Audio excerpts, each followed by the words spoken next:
മഹാന്ധകാരത്തിലുഴന്നു കഴിയാം ദുഃഖാതിതൻ ഹേതു മനുഷ്യനെങ്കിൽ എന്താത്മാവിനാ ഭൗമമതിന്നു കാരണം ഇടയ്ക്കുനൻ പല്ലുകടിച്ചു നാവെന്ന് ഒന്നിരിക്കൽ ആരോടു കയർത്തിരേണ്ടതും. നമ്മൾ ഭക്ഷണം കഴിക്കുന്ന സമയത്ത് നമ്മുടെ പല്ലുകൾക്കിടയിൽ പെട്ട് നാവൊന്ന് കടിച്ചു എന്ന് വെച്ചാൽ നമ്മൾ ആരോടാ ശൗര്യം തീർക്കുക? പല്ലിനോട് തീർത്തു കഴിഞ്ഞാൽ പണി കഴിഞ്ഞു.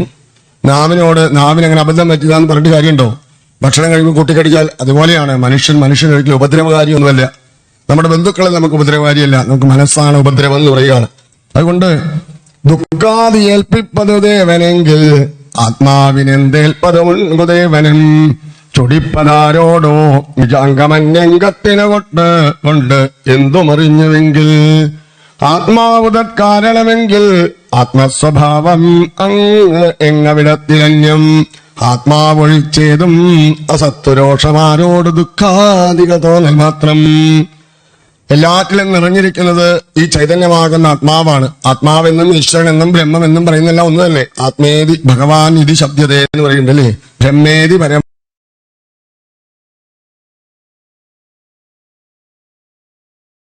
ആത്മേതി ഭഗവാനും സുഖദുഃഖബന്ധം പരാത്പരൻ എങ്ങനെയും വരില്ല.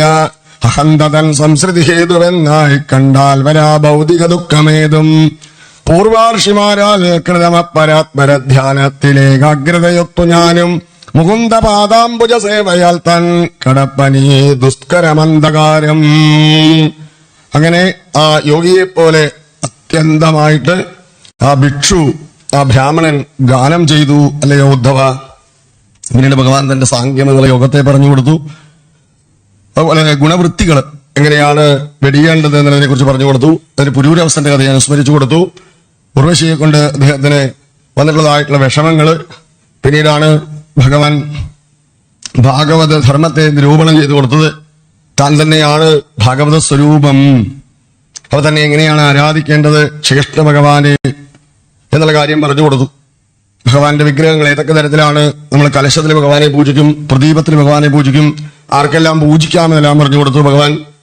ബ്രഹ്മാന്വേഷക ഭാവമുള്ള എല്ലാവർക്കും, അതെ, ബ്രാഹ്മണ്യ സ്വഭാവമുള്ള എല്ലാവർക്കും സ്ത്രീയാണെന്നോ ശൂദ്രനെന്നോ വ്യത്യാസമില്ലാതെ സർവർക്കും ഈശ്വരാർപ്പണ കർമ്മം ചെയ്യാം. പ്രതിഷ്ഠ മുതല് ആ വിഗ്രഹങ്ങളിൽ ചെയ്യേണ്ടതായിട്ടുള്ള അണിമ, ലഘിമ, മഹിമ മുതലായിട്ടുള്ള അഷ്ടൈശ്വര്യങ്ങൾ ലഭിക്കുന്നതായിട്ടുള്ള കർമ്മങ്ങള് ഭഗവാന്റെ 8 തരത്തിലുള്ളതായിട്ടുള്ള വിഗ്രഹങ്ങൾ പറഞ്ഞു കൊടുത്തു. സൂര്യബിംബത്തില് അർച്ചന ചെയ്യുന്നവരുണ്ട്, സൂര്യോപാസനയിലൂടെ ഭഗവാനിലേക്ക് എത്തുന്നവര്, സൂര്യായനങ്ങളിലൂടെ പോകാൻ വേണ്ടിയിട്ടുള്ള കർമ്മങ്ങൾ ചെയ്യുന്നവരുണ്ട്, ചന്ദ്രായനങ്ങളിലേക്കൂടെ പോകേണ്ട കർമ്മങ്ങൾ ചെയ്യുന്നവരുണ്ട്.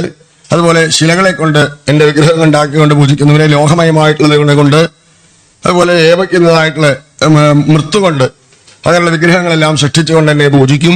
അതിൽ ഷോഡശോപചാരങ്ങൾ എന്ന് പറയുന്നതായിട്ടുള്ള യമാദികളാകുന്ന കർമ്മങ്ങൾ അനുഷ്ഠിക്കണം. ചില കർമ്മങ്ങൾ ഭഗവാൻ പറഞ്ഞത് ഇന്ന് നമ്മൾ അനുഷ്ഠേയ കർമ്മങ്ങളാണെന്ന് പറയാൻ വയ്യ. അതായത് ഇതിലെ കാമോകാർഷികം, മന്യരകാർഷി എന്നുള്ള സമ്പ്രദായത്തേക്ക് പറഞ്ഞു. അതൊന്നും ഇന്ന് നിലവിലില്ലാത്തതാണ്. അതേപോലെ തന്നെയാണ് ഷോഡശോപചാരങ്ങൾ എന്ന് പറയുന്നതിൽ നമ്മൾ വൈദിക വിധി പ്രകാരം ചെയ്യുന്നതായിട്ടുള്ള അർച്ചനകൾ. അതെല്ലാം നമ്മുടെ കേരളത്തിലെ ക്ഷേത്രങ്ങളിൽ അങ്ങനെയല്ല. താന്ത്രികമായ വൈദികമായിട്ടുള്ള വിധികളെ താന്ത്രികമായിട്ടുള്ള വിധിയാണ് തിരഞ്ഞെടുക്കുക. അപ്പൊ അതിന് സ്വയം തനുവിനെ വിസ്തരിക്കലാണ്. ശരീരത്തെ വലുതാക്കുക എന്ന് പറഞ്ഞാൽ ശരീരത്തിലുള്ള പ്രാണനെ വേണ്ടതുപോലെ വിസ്തരിക്കുന്നതായിട്ടുള്ള യോഗക്രിയകളാണ്. അതിന് മുദ്രകളാണ് ഭഗവാൻ പറഞ്ഞത്. അങ്ങനെയുള്ള മുദ്രകളെ കൊണ്ട് എന്നെ ആരാധിക്കണം. പൂർണ്ണ പുഷ്പാഞ്ജലി സമയത്ത് തന്നെ നമസ്കരിക്കണം. എന്റെ വിക്ഷക്സേനൻ എന്ന് പറയുന്നതായിട്ടുള്ള എന്റെ പാർഷദനുണ്ട്, അവനാണ് എന്റെ നിർമാല്യധാരി. അതുകൊണ്ട് നിവേദ്യം കഴിഞ്ഞാൽ നിവേദ്യം ഇടർത്തേണ്ട നിർമാല്യധാരിക്കാണ്. ഇങ്ങനെ ഭഗവാൻ എങ്ങനെയാണ് തന്നെ പൂജ കഴിക്കേണ്ടത് എന്ന് പറഞ്ഞു കൊടുത്തു. അപ്പോ ശ്രീകൃഷ്ണ ഭഗവാൻ എല്ലാം സമർപ്പണമായി ഉദ്ധവ മഹാശയൻ ഭഗവാനെ നമസ്കരിച്ചു. ഭഗവാനെ ആരാധിക്കണം എന്നുള്ള കാര്യം മനസ്സിലായി. ശ്രീകൃഷ്ണ ഭഗവാന്റെ സ്വരൂപം ഇവിടുന്ന് മറഞ്ഞാലും നമുക്ക് ഈ വിഗ്രഹ രൂപത്തില്, ജലരൂപത്തില്, അഗ്നിയുടെ രൂപത്തില്, അതേപോലെ തന്നെ ഭാഗവത രൂപത്തില് ഏതേതിലും നമുക്ക് ഭഗവാനെ ആരാധിക്കാം. അതുകൊണ്ട് നിങ്ങളെല്ലാം ഭാഗവതത്തെ ഉപാസിക്കുന്നവരാണ്. ആ ഭാഗവതത്തെ നമ്മൾ പ്രഭാതത്തിൽ വായിക്കാൻ തുടങ്ങുമ്പോൾ തന്നെ ഓരോരുത്തർക്കും ഓരോ സമ്പ്രദായങ്ങളാണ്. പുരസ്കരണമുള്ള ആൾക്കാരുണ്ട്, ഇല്ലാത്ത ആൾക്കാരുണ്ട്, ധ്യാന ശ്ലോകങ്ങളുള്ളവരുണ്ട്, അതില്ലാത്തവരുണ്ട്. പക്ഷെ എപ്പോഴും അത് ഭഗവാനാണെന്ന് സങ്കല്പിച്ചിട്ടുകൊണ്ട് വേണം നമ്മൾ അതിനെ എന്നും ഉപാസിക്കണം. എന്നും നമ്മളെ നിത്യപാരായണത്തിൽ ഉൾപ്പെടുത്തണം. അങ്ങനെ ഭഗവാനെ എന്നും പൂജിക്കുക എന്നുള്ളതിന് തുല്യമാണ് അത് പാരായണം ചെയ്യില്ലെങ്കിലും നടത്തുന്നത്. ഇന്ന് അനേകം ആൾക്കാര് പാരായണം മാത്രമല്ല പ്രവചനവുമായിട്ടും ആൾക്കാരുണ്ട്. ഭാഗവതം പ്രവചനം ചെയ്യുക എന്ന് പറയുന്നത് എല്ലാവർക്കും എളുപ്പമാണെന്ന് തോന്നും, പക്ഷെ പ്രയാസമാണ്. അതിന്റെ അഗാധമായിട്ടുള്ള നിഗൂഢമായിട്ടുള്ള വേദസ്വരൂപത്തിലേക്ക്, അർത്ഥതലങ്ങളിലേക്ക് നമ്മുടെ പാണ്ഡിത്യം കൊണ്ടൊക്കെ എത്താൻ പറ്റുമെന്ന് ചോദിച്ചു കഴിഞ്ഞാൽ പറ്റുന്നവരുണ്ടാവാം. പക്ഷെ അത് പ്രവചനം ചെയ്യുമ്പോൾ അതിന് ഒരു സാധാരണ നമുക്കെല്ലാവർക്കും ശിഷ്യപ്രശിഷ്യ പരമ്പരയായിട്ടാണ്, അത് ഉപദേശമായിട്ടാണ് വരിക. അപ്പോ അത് അനേക കാലം ഒരു ഗുരുക്കന്മാരെ കൂടെ നടന്ന് പഠിച്ച് സ്വാധ്യായം ചെയ്ത് പുറത്തു വരുന്ന ആൾക്കാരുണ്ട്. പക്ഷെ അവരൊക്കെ ഭാഗവതം വായിക്കുമ്പോൾ ഇന്ന് അവർക്ക് പരസ്യങ്ങൾ ഉണ്ടാവില്ല, അവർക്ക് യൂട്യൂബ് ചാനൽ ഉണ്ടാവില്ല, അവർക്ക് മറ്റ് വെബ്സൈറ്റുകൾ ഉണ്ടാവില്ല, അതല്ലെങ്കിൽ ഇൻസ്റ്റാഗ്രാമിൽ പോസ്റ്റ് ചെയ്തിട്ടുണ്ടാവില്ല. പക്ഷെ ഇന്നെല്ലാം ഭൗതികമായിട്ടുള്ള അന്തരീക്ഷങ്ങളെ നോക്കിക്കൊണ്ടാണ്. അപ്പൊ മനുഷ്യൻ ഈശ്വരനെ ഭജിക്കുന്നത്, ഊണ് കഴിക്കുന്നതും ഹോട്ടലിൽ പോകുന്നതൊക്കെ പരസ്യപ്പെടുന്നത് പോലെയല്ല. അവരതൊന്നും ചെയ്യാറില്ല. അപ്പൊ അങ്ങനെയുള്ള വസ്തുക്കളുള്ള ആൾക്കാർക്ക് മാത്രമാണ് ധാരാളം ഭാഗവതമൊക്കെ ഉണ്ടാവുക. അപ്പൊ ധാരാളം ആൾക്കാർ ഭാഗവത പ്രവചനം ചെയ്യുന്നവരുണ്ട്. അങ്ങനെ ഭാഗവത പ്രവചനം എന്ന് പറയുന്നത് ഭാഗവതത്തിൽ സ്വയം അധ്യയനം ചെയ്യുന്ന ഭഗവാൻ തന്റെ ഉള്ളിൽ പ്രകാശിക്കും. സദ്ഗുരുവിന്റെ യഥാർത്ഥമുള്ള സ്വരൂപം തന്നിൽ അർപ്പണമായിട്ട് അപാരമായിട്ടുള്ളതായിട്ടുള്ള ആ കരുണ, കൃപ നമ്മളിലേക്ക് ചൊരിയണം. അപ്പോഴാണ് നമുക്ക് ഭാഗവതം പറയാൻ. മറ്റുള്ളവർക്ക് വേണ്ടിയിട്ടല്ല പറയുന്നത്, നമ്മുടെ ഉള്ളിൽ ഭഗവാനാണ് കേട്ടുകൊണ്ടിരിക്കുന്നത്. ഭാഗവതം മുമ്പിൽ വെച്ച് നമ്മൾ പിന്നിലല്ലേ ഇരിക്കുള്ളൂ. പറയുന്ന ആൾക്ക് യോഗ്യതയൊന്നുമില്ല എന്നർത്ഥം. ഭാഗവതത്തിന്റെ യോഗ്യതയാണ്, അവിടെ ഭഗവാനാണ് അവിടെ യോഗ്യനായിട്ടിരിക്കുന്നത്. അപ്പൊ അതുകൊണ്ട് മനസ്സിലാക്കാതെ ആ ഗ്രന്ഥത്തെ കൈകാര്യം ചെയ്തു കഴിഞ്ഞാൽ അത് കളിതമാശ പോലെ എല്ലാവർക്കും എടുത്ത് ഇങ്ങനെ പ്രവചനം ചെയ്യാം, ആചാര്യന്മാർക്ക് ഇഷ്ടം പോലെ സൗകര്യം പോലെ ചെയ്യാം എന്നൊക്കെ വിചാരിക്കുന്നത്. അതിൽ മാത്രമല്ല, അതിൽ സമ്പ്രദായങ്ങൾക്ക് യാതൊരു പ്രത്യേകതയില്ലാണ്ട് മുഴുവൻ പാരായണം ചെയ്യാതെയും മറ്റെല്ലാ സമയങ്ങളിലും അതിലുള്ള ദർശനങ്ങൾക്ക് വേണ്ടിയിട്ട്, വിഷന് വേണ്ടിയിട്ട് പ്രാധാന്യം കൊടുക്കുന്നതൊക്കെ ഭാഗവത ധർമ്മമാണോ എന്ന് ചോദിച്ചു കഴിഞ്ഞാൽ നമുക്ക് നമ്മുടെ പൂർവികന്മാരായിട്ടുള്ള ആചാര്യന്മാർ ചെയ്യാത്തത് കൊണ്ട് ശരിയും തെറ്റും ഉള്ളതിൽ നമുക്ക് ശരിയെന്ന് തോന്നുന്നത് ചെയ്യാമെന്ന് മാത്രമേ ഉള്ളൂ. അപ്പൊ അതുകൊണ്ട് ഭൗതികമായിട്ടുള്ള വിഷന് പ്രാധാന്യമല്ല, ശ്രവണമാണ് പ്രാധാന്യം.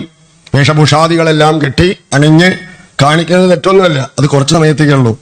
വെടിക്കെട്ട് നടത്തിയ എത്ര സമയം ഉണ്ടാവും, പഞ്ചവാദ്യം നടത്തിയ എത്ര സമയം ഉണ്ടാവും.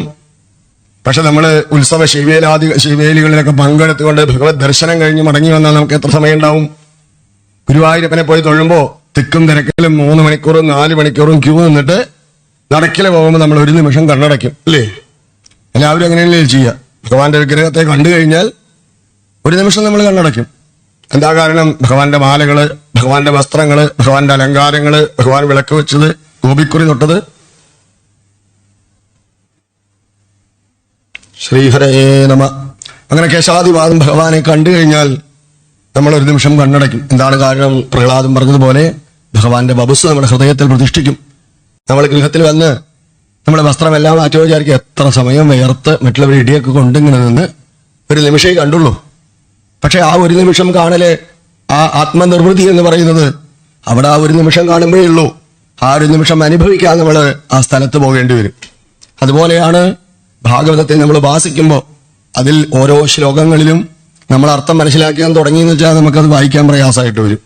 ഗോപികമാര് പറയുന്നത്, ഉദ്ധവൻ ഗോപികമാരോട് പറയുന്നത്, ദേവകി വസുദേവന്മാര് ഭഗവാനോട് പറയുന്നത്, നന്ദഗോപരി യശോദാദേവി ഉദ്ധവനോട് പറയുന്നത്, ഗോപികമാര് ഭഗവാനോട് നിവേദനം ചെയ്യുന്നത്, ഇങ്ങനെ ഓരോന്നും ഹൃദയസ്പൃക്കായിട്ടുള്ള അനേക രംഗങ്ങളാണ്.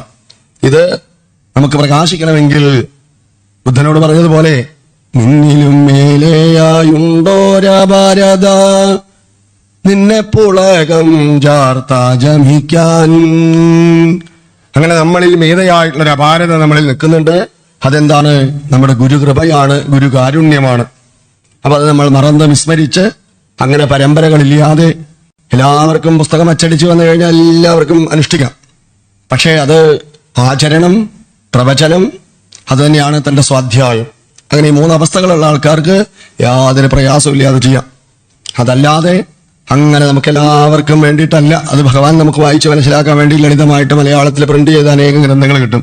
ആരെങ്കിലും അലോപ്പതി ശാസ്ത്രം പുസ്തകങ്ങൾ കിട്ടും, യൂട്യൂബിൽ കാണുന്ന സർജറി ചികിത്സ ചെയ്യാറുണ്ടോ? ചെയ്യില്ല. അതുകൊണ്ടാണ് നമ്മൾ സദ്ഗുരുക്കന്മാരുടെ കൂടെ സമ്പ്രദായമനുസരിച്ച് അനേക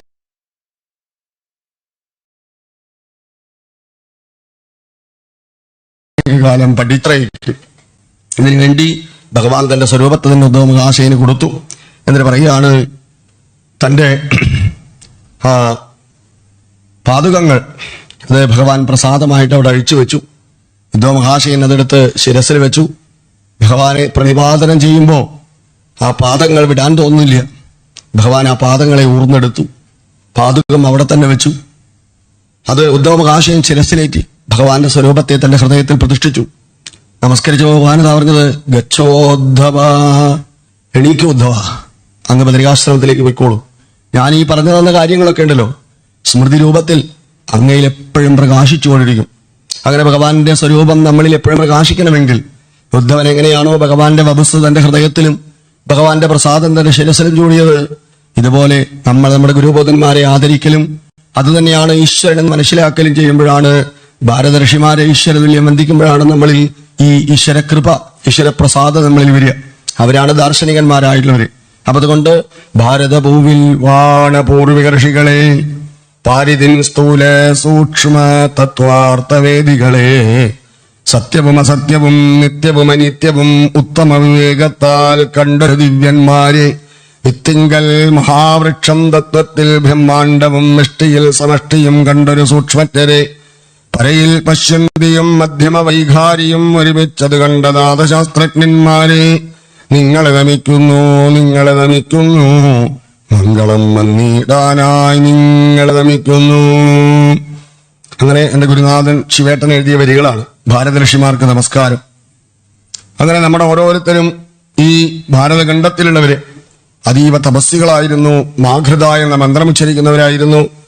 കൂടാതെയോ ആഗമസ്മൃതി പുരാണ വേദ്യരാം യോഗവിത്തുകൾ വസിച്ച ഭാരതം, ഭോഗതൃഷ്ണ കലരത്വരുന്നത ത്യാഗശാലികൾ വളർന്ന ഭൂതലം, ത്യാഗേനൈകേന അമൃതത്വമാലശു. അതാണ് അവരുടെ ജീവിതചര്യ. അതുകൊണ്ട് നമ്മൾ വന്ന് ആ വിധത്തിലാകണം. ഭഗവാനെ മനസ്സിൽ പ്രതിഷ്ഠിച്ചുകൊണ്ട് ഉദ്ധവൻ ബദരികാശ്രമത്തിലേക്ക് യാത്രയായി. പിന്നീട് ബലഭദ്രസ്വാമിയും ഭഗവാനും തന്റെ സ്വധാമഗമനം ചെയ്തു.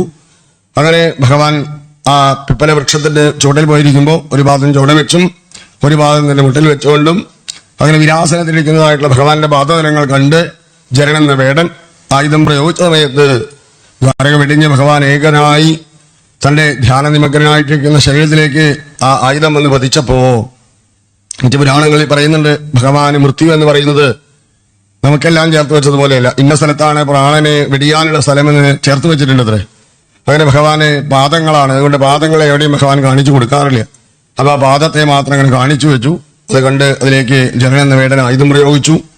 അപ്പോ ഭഗവാൻ ആ ബ്രഹ്മാദി ദേവന്മാരൊക്കെ മുകളിൽ നിൽക്കുന്നുണ്ട്. അവരെല്ലാമാണ് പ്രാർത്ഥിച്ചിട്ടാണ് താൻ ഭൂമിയിലേക്ക് വന്നത്. അപ്പൊ അവരോട് കാണിച്ചുകൊണ്ട് തന്നെ താൻ പോകാന്നുള്ളതുപോലെ ഭഗവാൻ തന്നെ നയനങ്ങള് ആ ധ്യാനസ്വരൂപത്തിലേക്ക് ഉണർത്തിയ സമയത്ത് ബ്രഹ്മാദി ദേവന്മാരെ കണ്ടുകൊണ്ട് ഭഗവാൻ ഇങ്ങനെ ഉയർന്നു ഉയർന്നു ഉയർന്നു പൊങ്ങി. അപ്പോഴാണ് ദാരുകൻ ആ രഥം ഉയർന്നു പൊങ്ങുന്നത് കണ്ട് ഓടി വന്നു. ആദ്യം കേട്ടൊരഞ്ചിതമായിട്ടുള്ള രഥവും ഭഗവാന്റെ അശ്വങ്ങളും അതെല്ലാം അങ്ങനെ താൻ കണ്ടു നിൽക്കെ ഇങ്ങനെ കണ്ണിൽ നിന്ന് മറയുന്നത് കണ്ടപ്പോ ഭഗവാൻ ആ ജനൻ എന്ന വേടനെ തന്നോട് ചേർത്ത് ആകാശപഥത്തിലേക്ക് ഭഗവാൻ അങ്ങനെ തന്റെ ദൃഷ്ടി ഭൂമിയിലുള്ള ജനങ്ങൾക്ക് കാണുന്നത് വരെ കാണിച്ചു കൊടുത്തു. പക്ഷെ അവരുടെ നയനങ്ങൾക്കൊരു പരിധിയുണ്ട്, ദൂരപരിധിയുണ്ട്. അത് കഴിഞ്ഞാൽ പിന്നെ കാണില്ല. നമ്മളിപ്പോ താരാഗണങ്ങളെ കാണുന്നു, മറ്റുള്ളതിനെ കാണുന്നു, ഫ്ലൈറ്റ് പോകുമ്പോൾ കാണുന്നു, പക്ഷെ കുറച്ച് കഴിഞ്ഞാൽ കാണില്ലല്ലോ. റോക്കറ്റൊക്കെ പോകുമ്പോൾ ഫ്ലൈറ്റൊക്കെ പോകുമ്പോൾ കുറച്ച് കഴിഞ്ഞാൽ നമുക്ക് കാണില്ല. പക്ഷെ അത് പോണില്ല എന്ന് പറയാൻ പറ്റില്ല, പോയിക്കൊണ്ടേയിരിക്കുന്നുണ്ടാവും. അതേപോലെയാണ് ഭഗവാൻ തന്റെ ദേഹത്തെ മറച്ചു, ദഹിപ്പിക്കില്ല. ഇത് അദഗ്ധ്വ, ദഹിപ്പിച്ചില്ല ഭഗവാൻ. അങ്ങനെ ആകാശപഥത്തിലേക്ക് ഭഗവാൻ ഉയർന്നു. അങ്ങനെ തന്റെ സ്വധാമത്തിലേക്ക് ഭഗവാൻ മടങ്ങി. പിന്നീട് കലിയാകുന്ന യുഗം വന്നു. ആ കലിയുഗത്തിൽ എല്ലാ തരത്തിലും രാജാവിന്റെ പത്നിയെ സംഗമിക്കാൻ വേണ്ടി മന്ത്രി രാജാവിനെ തന്നെ നിഗ്രഹിച്ച് അതിൽ സന്തതി സൃഷ്ടിച്ചു. അങ്ങനെയുള്ള രാജപരമ്പരയുണ്ടായി.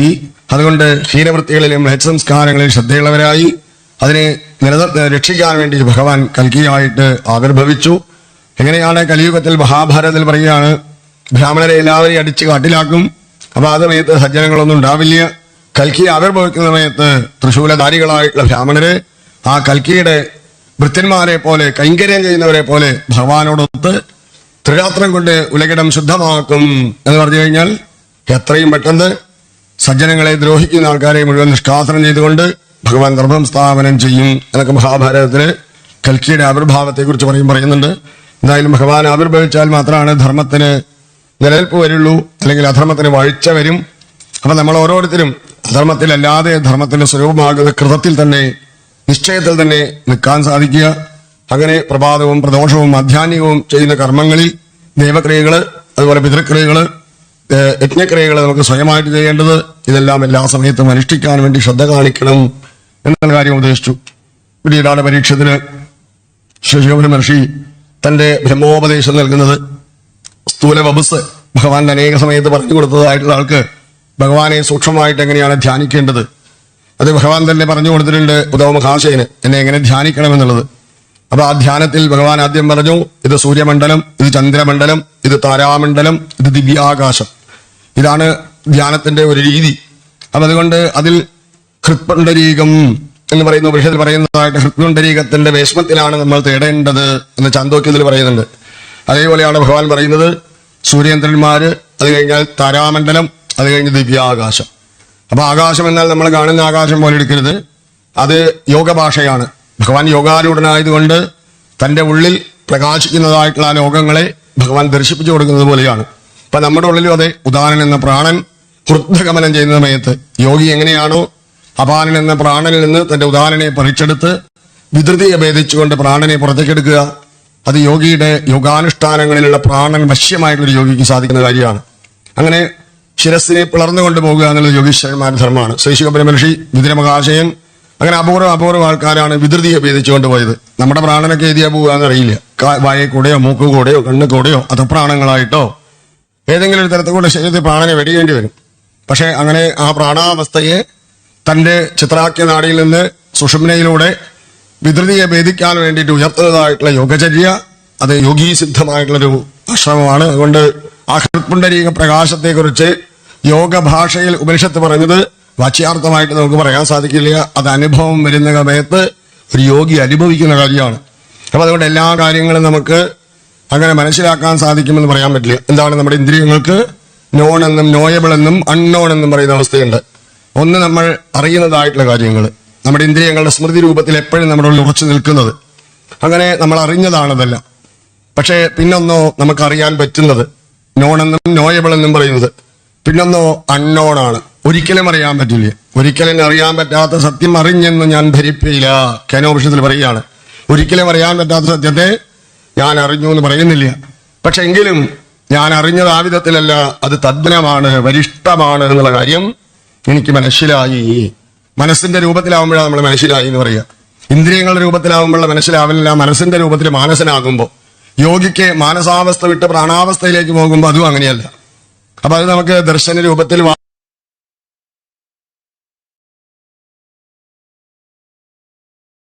രൂപത്തിൽ വാചി സമാനനായി യോഗീ ചിത്തനായി കഴിയുന്ന യോഗാരൂഢനായിട്ടുള്ള ഭഗവാൻ നമ്മളെ പോലെയാണ് എന്ന് നമ്മൾ ധരിക്കരുത്. ഭഗവാൻ അപ്രമേയനായിട്ടുള്ള സത്യമാണ്.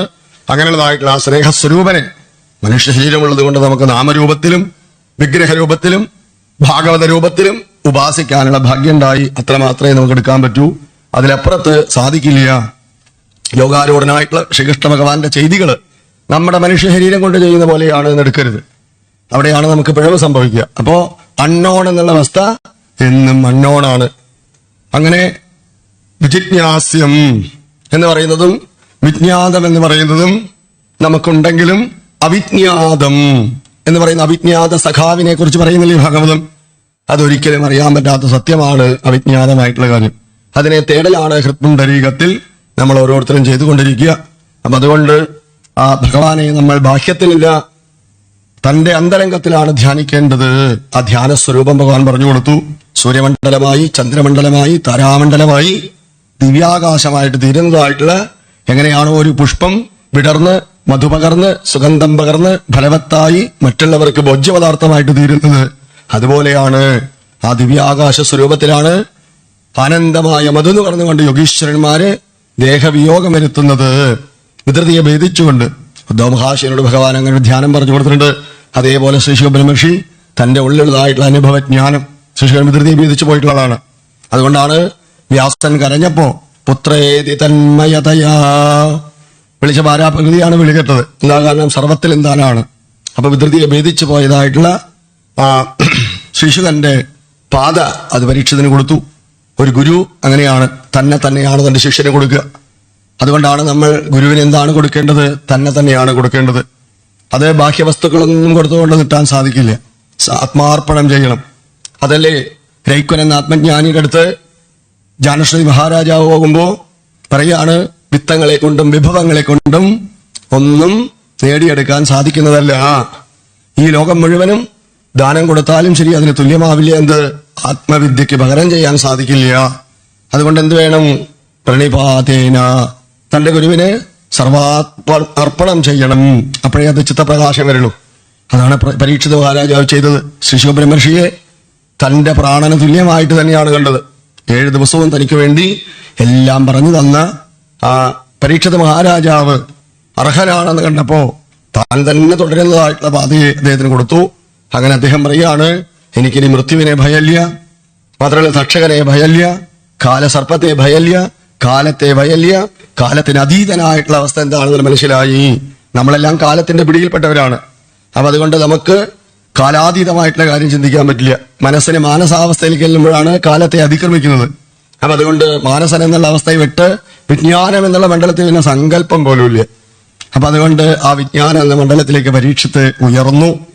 അങ്ങനെയുള്ള ആ വിജ്ഞാനത്തിൽ വെച്ച് ദേഹവിയോഗം വരുത്തി. പിന്നീട് പക്ഷേ ബ്രാഹ്മണന്റെ വാക്ക് സത്യമാക്കണല്ലോ എന്ന് വിചാരിച്ചുകൊണ്ട് സർപ്പം ദംശിച്ചു ആ ദേഹത്തെ. അത് അങ്ങനെ ആ സർപ്പവിഷത്താൽ അഗ്നി പോലെ അതിനിരയായി തീർന്നു. ജനമേജയൻ യാഗങ്ങളെല്ലാം അനുഷ്ഠിച്ചു.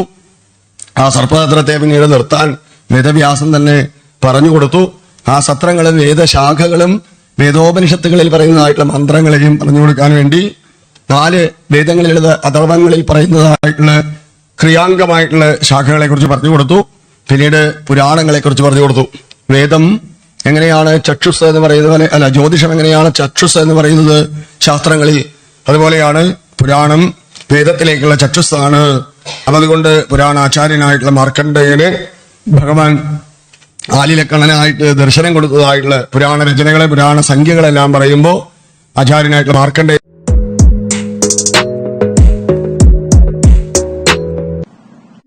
ആലിലക്കണ്ണനായിട്ട് കൊടുത്തു എന്നൊന്നും പറഞ്ഞില്ല.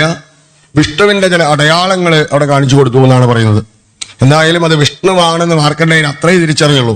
തന്റെ ആശ്രമത്തിൽ യാതൊന്നും ഭാഗവത അങ്ങനെയല്ല പറയുന്നത്. ആലിലക്കണ്ണനായിട്ട് തന്നെ ദർശനം കൊടുത്തു. കരാരവിന്ദേന പദാരവിന്ദം.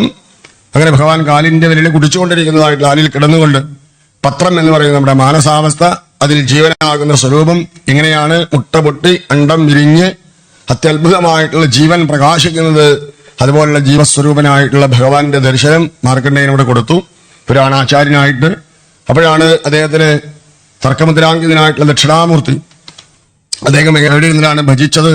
ഭഗവാൻ ഭാഗവതത്തിലാണ് പറയുക, ഞാൻ വൈഷ്ണവന്മാരിൽ വെച്ച് ശംഭുവാണ്, വൈഷ്ണവാനാം അഹം ശംഭു എന്ന് പറയും. പക്ഷേ മറ്റു പുരാണങ്ങളിലെല്ലാം പറയുക വൈഷ്ണവാനാം നാരദനെയാണ് പറയുക. ശ്രീനാരദ മഹർഷിയാണ് വൈഷ്ണവൻ അഗ്രസനായിട്ട്. പുരാണങ്ങൾ പാഠഭേദങ്ങൾ പല സ്ഥലത്തും കഥകൾക്ക് അങ്ങോട്ടും ഇങ്ങോട്ടൊക്കെ ചെറിയത് കാണും. അതെന്തിനാണ്? ഒരു പുരാണത്തിൽ ഏത് ദേവനെയാണോ പ്രതിപാദനം ചെയ്യുന്നത് ആ ദേവനെ പ്രതിപാദനം ചെയ്യുന്ന കാര്യങ്ങളെല്ലാം അവിടെ ഹൈലൈറ്റ് ചെയ്യും. ഉപക്രമോ ഉപസംഹാരോ എന്ന് പറഞ്ഞതുപോലെ. അപ്പോ ഓരോ പുരാണങ്ങളിലും അങ്ങനെയാണ്. ആ പുരാണം ഏത് ദേവനെ പ്രതിപാദനം ചെയ്യുന്നു. ഇപ്പോൾ ശൈവജ്വരവും വൈഷ്ണവജ്വരവും ശിവപുരാണത്തിൽ ചെല്ലുമ്പോൾ ശൈവജ്വരം ജയിക്കുന്നതായിട്ടാണ് കാണുക. പക്ഷെ ഭാഗവത്തിൽ അങ്ങനെയല്ല, വൈഷ്ണവജ്വരം ജയിക്കുന്നതും ശൈവജ്വരം മാറി നിൽക്കുന്നതായിട്ടാണ് കാണുക. അപ്പൊ അത് ഏത് ദേവനെ അനുഗതമായ പുരാണമാണോ ആ ദേവന് വേണ്ടിയുള്ള പുരാണത്തിൽ ആ ദേവന്റെ പ്രകീർത്തനങ്ങളും ആ ദേവന്റെ അനുഗ്രഹ കലകൾ സ്ഫുരിക്കുന്നതിലുമായിരിക്കും അതിന്റെ രചനയുണ്ടായിരിക്കുക. അപ്പൊ അത് വേദവ്യാസൻ ഇവിടെ ശ്രദ്ധിച്ചു. അങ്ങനെ മഹാദേവനെ തന്നെ അനുഗ്രഹത്തിന് വേണ്ടി പറഞ്ഞയച്ചു.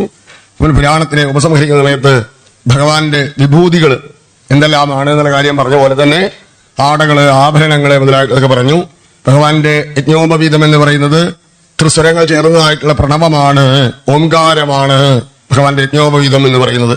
അങ്ങനെ തന്നെ ശംഖം എന്താണ്, ചക്രം എന്താണ്, സുദർശനം എന്ന് പറയുന്നത് എന്താണ്, കൗമോദകി എന്താണ്, ഓരോ മഞ്ഞപ്പട്ട് എന്ന് പറയുന്നത് എന്താണ്, ഇതെല്ലാം ഓരോ ആഭരണങ്ങളും ആടകളും എല്ലാം ഓരോ തത്വങ്ങളാണ്. ഒന്ന് അഗ്നിതത്വമാണ്, ഒന്ന് ജലതത്വമാണ്, ഒന്ന് വായുതത്വമാണ്. അങ്ങനെയുള്ളതായിട്ടുള്ള ആ പഞ്ചഭൂതാത്മകമായിട്ടുള്ള ഭഗവാന്റെ ശരീരത്തെ ഇന്നതെല്ലാം ആകാശതത്വം, ഇതെല്ലാം പഞ്ചഭൂതാത്മകമാണ് എന്നുള്ള കാര്യം കാണിച്ചു കൊടുത്തു. അതല്ലെങ്കിൽ ഈശ്വരൻ സാധാരണ നമ്മളൊക്കെ കാണുന്ന പോലെ മനുഷ്യരെ പോലെ രൂപം കെട്ടിയ ആളാണെങ്കിൽ നമ്മളെ പോലെ തന്നെ മരിക്കൂലേ? അപ്പൊ അതുണ്ടാവില്ല. അതിന്റെ തന്മാത്രകാ സ്വരൂപത്തിൽ പ്രകടമായിട്ട് കാണുന്നതായിട്ടുള്ള അവസ്ഥയെ പറഞ്ഞു കൊടുത്തു. ഭഗവാന്റെ ശംഖം എന്താണ്, ചക്രം എന്താണ്, കൗമോദി എന്താണ്, താമര എന്താണ്, യജ്ഞോപവീതം എന്താണ്, മഞ്ഞപ്പട്ട് എന്താണ്, അങ്ങനെ പിലിത്തിരിമുടി എന്താണ്, അങ്ങനെ ഓരോന്നും അവയവങ്ങളായിട്ട് പ്രകാശിക്കുന്നതെല്ലാം ഇന്ന തന്മാത്രകാ സ്വരൂപങ്ങളാണെന്ന് പറഞ്ഞു കൊടുത്തു. അങ്ങനെ പുരാണാചാര്യനായിട്ടുള്ള മാർക്കണ്ഡേയന് പുരാണ രചന ചെയ്യാൻ സാധിച്ചു. അപ്പോഴാണ് അദ്ദേഹത്തിന് സൂര്യവ്യൂഹം എന്ന് പറയുന്നതായിട്ടുള്ള സൂര്യൻ 12 മാസങ്ങളിൽ സൂര്യൻ 12 പേരുകളിലാണ് സഞ്ചരിക്കുക. അപ്പൊ അതുകൊണ്ട് ആ 12 മാസങ്ങളിലെ സൂര്യന്റെ പേരുകൾ എന്താണ്? ആ സൂര്യവ്യൂഹത്തിൽ യാജ്ഞവൽക്യൻ എന്ന് പറയുന്നതായിട്ടുള്ള ഋഷി ധ്യാനം ചെയ്തതായിട്ടുള്ള അവസ്ഥയെ പറഞ്ഞു കൊടുത്തു ഭഗവാനെ. സൂര്യനാരായണ സ്വരൂപത്തെ ധ്യാനം ചെയ്തത് അതെന്തിനു വേണ്ടിയിട്ടാണ്? യാജ്ഞവൽക്യൻ എന്ന് പറയുന്ന ഋഷി മുമ്പേ പഞ്ചാഗ്നി വിദ്യ അഭ്യസിച്ചു. പക്ഷെ ആ പഞ്ചാഗ്നി വിദ്യ പ്രയോഗിക്കരുത് എന്ന് പറഞ്ഞു ഗുരു. അത് നീ ശ്രദ്ധിച്ചു കളയണമെന്ന് പറഞ്ഞു. അതുകൊണ്ടാണ് തൈത്തിരീയോപനിഷത്തിൽ പറയുന്നത് പോലെയല്ല പിന്നീട് ബൃഹദാരണ്യകത്തില് പഞ്ചാഗ്നി വിദ്യ പറയുക. അപ്പോ ആ പഞ്ചാഗ്നി വിദ്യയെ പിന്നീട് യാജ്ഞവൽക്കൻ എവിടെ നിന്നാണ് പഠിച്ചത്? സൂര്യഭഗവാനിൽ നിന്നാണ് അത്രയും പഠിച്ചത്. സൂര്യഭഗവാന്റെ എവിടെ നിന്നാണ് പഠിച്ചത്? സൂര്യഭഗവാന്റെ ചൂട് സഹിക്കുകയാതെ വന്നപ്പോ സൂര്യഭഗവാന്റെ കുതിരയുടെ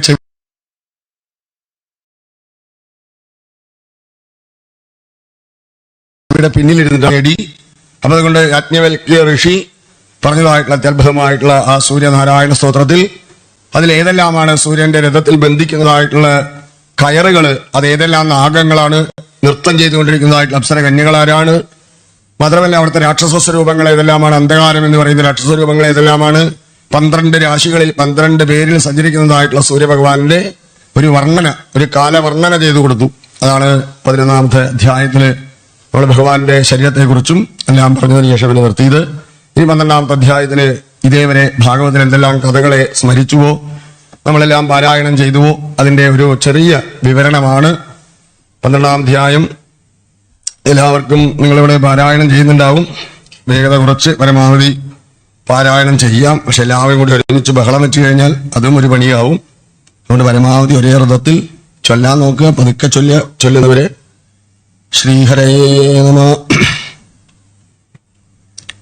ശ്രീഹരയേ നമ. ശ്രീമദ്മഹാഭാഗവതം 12 സ്കന്ധം അഥ 12ഓധ്യായ. സോദവാച നമോ ധർമായ മഗതേ നമ കൃഷ്ണായ വേദസേ ബ്രാഹ്മണേഭ്യോ നമസ്കൃത്യ ധർമാൻ വക്ഷ്യേ സനാതനാൻ ഏതദ്വക്കഥിതം വിപ്രാവിഷ്ണോശ്ചരിതമദ്ഭുതം ഭവദ്ഭിർയതകം പൃഷ്ടോ നരാണാം പുരുഷോജിതം അത്ര സങ്കീർത്തിത സാക്ഷാത് സർവഭാവഹരോ ഹരി നാരായണോ ഋഷികേശോ ഭഗവാൻ സത്വദാമ്പതി അത്ര ബ്രഹ്മപരം ഗുഹ്യം ജഗതപ്രഭവാപ്യം ജ്ഞാനം ച തദുപാഖ്യാനം പ്രോക്തം വിജ്ഞാനസംയുതം ഭക്തിയോഗസമാഖ്യാതോ വൈരാഗ്യം ച തദാശ്രയം പാരീക്ഷിതമുപാഖ്യാനം നാരദാഖ്യാനമേവ ച പ്രായോപവേശോ രാജർഷേർ വിപ്രശാപാത് പരീക്ഷിത ശുഗസ്യ ബ്രഹ്മർഷഭസ്യ സംവാദശ്ച പരീക്ഷിത യോഗധാരണയോത്ക്രാന്തി സംവാദോ നാരദാജയോ അവതാരാനുഗീതം ച സർഗപ്രാധാനികോഗ്രത വിതുരോദ്ധവ സംവാദ ക്ഷത്രമൈത്രേയോസ്തത പുരാണസംഹിതാ പ്രശ്നോ മഹാപുരുഷ സംസ്ഥിതി തദപ്രാകൃതിക സർഗ സപ്ത വൈകൃതികാശ്ചയേ തതോ ബ്രഹ്മാണ്ഡ സംബോധിർവൈരാജ പുരുഷോ യത് കാലസ്യ സ്ഥൂല സൂക്ഷ്മസ്യ ഗതി പത്മസമുദ്ഭവ ഭുവ ഉദ്ധരണംഭോതിർ ഹിരണ്യാക്ഷേവതോ യത് ഊർധ്വ തിര്യക് വാക് സർഗോ രുദ്രസർഗസ്തദൈവ ച അർദ്ധനാരീ നരസ്യാത് യത് സ്വയംഭുവോ മനു ശതരൂപാചയാ സ്ത്രീണാം ആദ്യ പ്രകൃതിരുത്തമ സന്താനോ ധർമ്മപത്നീനാം കർദമസ്യ പ്രജാപതേ അവതാരോ ഭഗവത് കപിലസ്യ മഹാത്മന ദേവഹൂത്യാശ്ച സംവാദ കപിലേന ച ധീമത നവബ്രഹ്മസമുത്പത്തിർ ദക്ഷയജ്ഞ വിനാശനം ധ്രുവസ്യ ചരിതം പശ്ചാത് പ്രദോ പ്രാചീനപരികിഷ നാരദസ്യ ച സംവാദ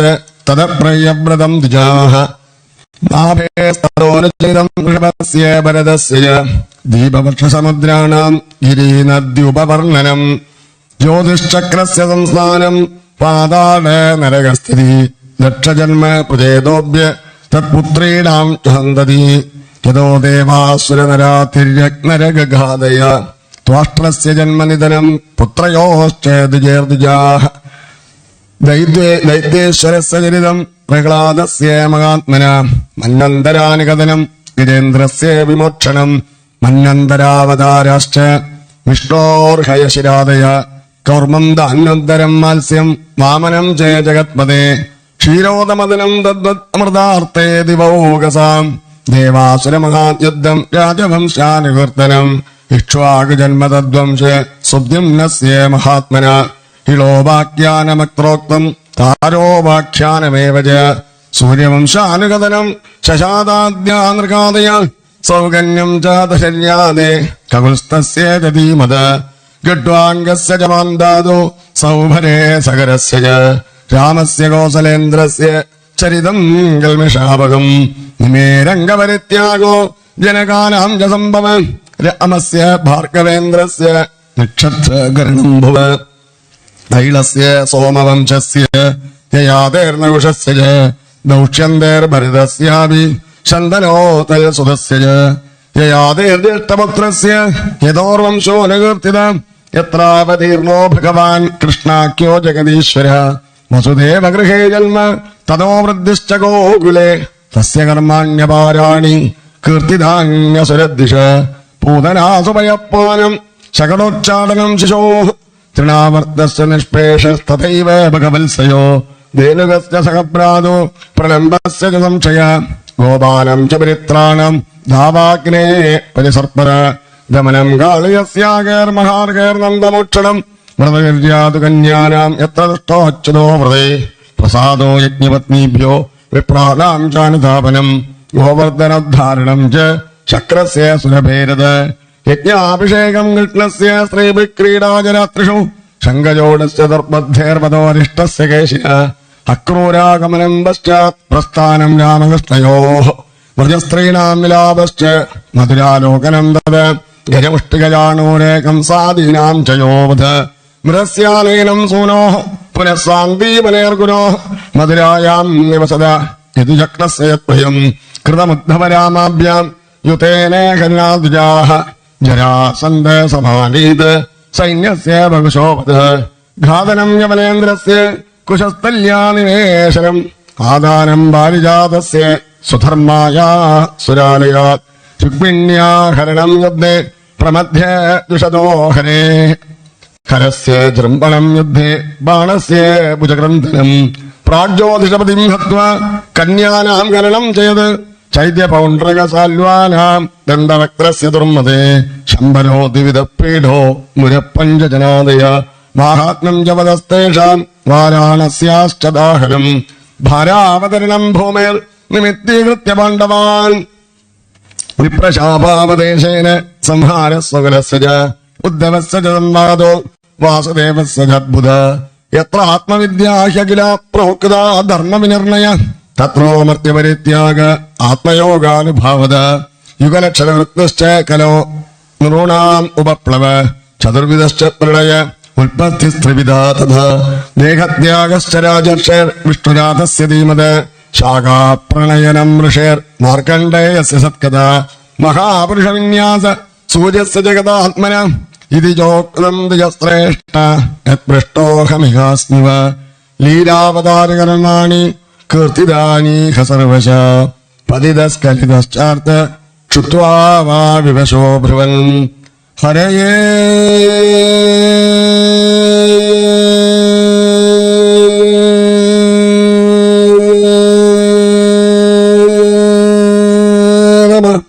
ഇത്യുച്ചൈർമുച്യതേ സർവബാധകാത്.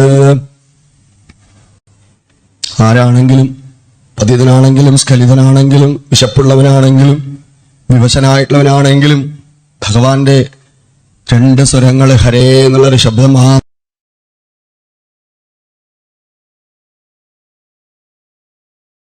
മാത്രം പറഞ്ഞാൽ തന്നെ എന്ന് പറയുന്നതായിട്ട് ശ്ലോകത്തെ അനുവർത്തനം ചെയ്തു.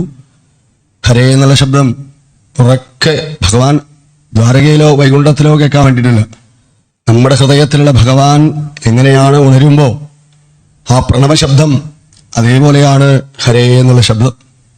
അതുകൊണ്ട് നമ്മുടെ ഹൃദയത്തിൽ നിന്ന് വരുന്ന ശബ്ദമായിട്ട് അതിനെ സങ്കല്പിച്ച് സർവപാപക്ഷയങ്ങൾക്ക് വേണ്ടിയുള്ള ആ പ്രണവനാഥമായി ഭഗവാനെ അങ്ങനെ തന്നെ ധ്യാനിക്കുക. പതിതസ്കലിതശ്ചാർത്ത ക്ഷുത്വാ വാ വിവശോ ഭ്രുവൻ ഹരേ